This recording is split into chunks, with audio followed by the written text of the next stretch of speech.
Hello everyone, Radhe Radhe. कैसे हैं आप सभी लोग? आशा है आप सभी लोग अच्छे होंगे, स्वस्थ होंगे, मस्त होंगे।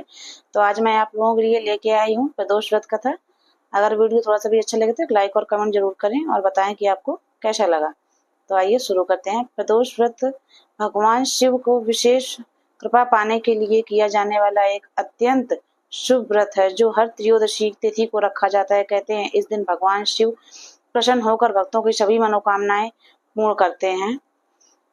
स्कंद स्कंद पुराण में वर्णित एक कथा के अनुसार गोलकाल में विक्रम नगर नामक नगरी में एक ब्राह्मण परिवार निवास करते थे। उस परिवार की मुखिया अचानक मृत्यु हो गई। ब्राह्मण की मृत्यु के पश्चात ब्रह्माणी भिक्षा मांगकर अपने परिवार का पालन पोषण करने लगी। उसका उसका एक बेटा था जिसके साथ वह भिक्षा मांगने जाया करती थी और एक शाम में भिक्षा मांगकर वापस लौट आती थी।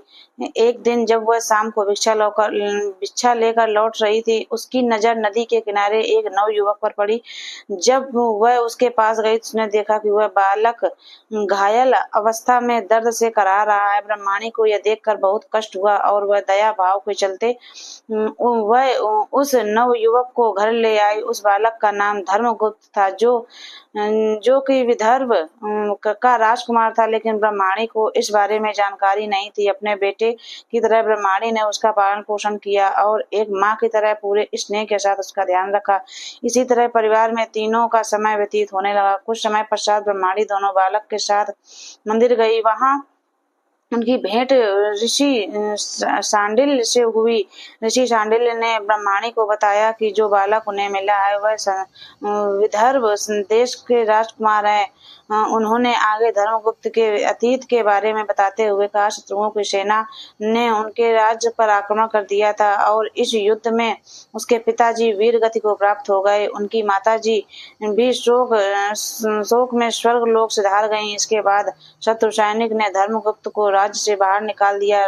राजकुमार धर्मगुप्त की यह दुखद कहानी सुनकर ब्रह्माणी बहुत उदास हुई। ऋषि शांडिल्य ने ब्रह्माणी के कष्टों को देखते हुए उसे प्रदोष व्रत की सलाह दी। ऋषि की आज्ञा से दोनों बालकों ने भी अपनी माँ के साथ शिव जी की आराधना और प्रदोष व्रत करना शुरू किया। कुछ दिनों बाद दोनों बालक वन में घूम रहे थे, तभी कुछ गंधर्व कन्याएं नजर आईं। ब्राह्मण बालक तो घर लौट आया, किंतु राजकुमार धर्मगुप्त की अंशुमति नाम की गंधर्व कन्या से बात होने लगी। गंधर्व कन्या उस राजकुमार से एक दूसरे से मोहित हो गए। कन्या ने विवाह हेतु राजकुमार को अपने पिता से मिलने के लिए बुलाया। दूसरे दिन जब वह पुनः गंधर्व कन्या से मिलने आया तो गंधर्व कन्या ने पिता ने बताया कि वह विदर्भ देश का राजकुमार है। गंधर्व राज ने भगवान शिव ने अपने सपने में दर्शन देकर अपनी पुत्री का विवाह राजकुमार धर्मगुप्त से कराने की आज्ञा दी।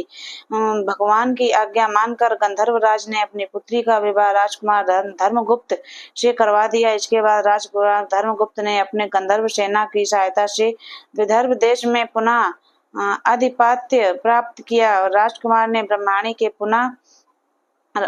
के पुत्र को अपनी सेना का प्रधान मंत्री नियुक्त किया। इस प्रकार प्रदोष व्रत करने से फलस्वरूप अंततः उन तीनों लोगों के सभी कष्ट दूर हो गए। कथा सुनने वाले के भी सभी भक्तजनों पर भगवान शिव की कृपा सदैव जो मैंने आप लोगों को सुनाई है। अगर थोड़ी सी भी अच्छी लगे तो प्लीज एक लाइक और कमेंट जरूर। तो आइए जान लेते हैं कि इस बार का प्रदोष व्रत कब पड़ रहा है और आपको कब करना है। तो इस बार का जो प्रदोष व्रत है वो 9 तारीख को रात्रि 10:55 से शुरू हो जाएगा और 10 तारीख को पूरा दिन रहेगा और 11 तारीख को रात्रि 1 बजे इसका समापन है। तो आप लोगों को जो ये व्रत है 10 अप्रैल को ही करना है। 10 अप्रैल को जो भी प्रदोष का व्रत करते हैं उनको सभी माताओं बहनों को 10 अप्रैल को ये व्रत करना है। और इस बार का जो प्रदोष व्रत है वो गुरु प्रदोष पड़ा है। आप लोग ये भी याद रखें, गुरु प्रदोष अच्छा होता है गुरु के लिए। तो आप लोग इसकी पूजा भी, आपको पता ही होगा जो लोग व्रत करते होंगे कि इसकी पूजा भी प्रदोष काल में ही करी जाती है। तो आप लोग महादेव की पूजा करें विधिवत तरीके से सायकाल में, प्रदोष काल में, और भोले बाबा का आशीर्वाद प्राप्त करें। और अगर वीडियो थोड़ा सा भी हेल्पफुल लगा हो तो एक लाइक और कमेंट जरूर करें। बताएं आपका वीडियो कैसा लगा। सभी को हर हर महादेव, जय माता दी, जय श्री श्याम।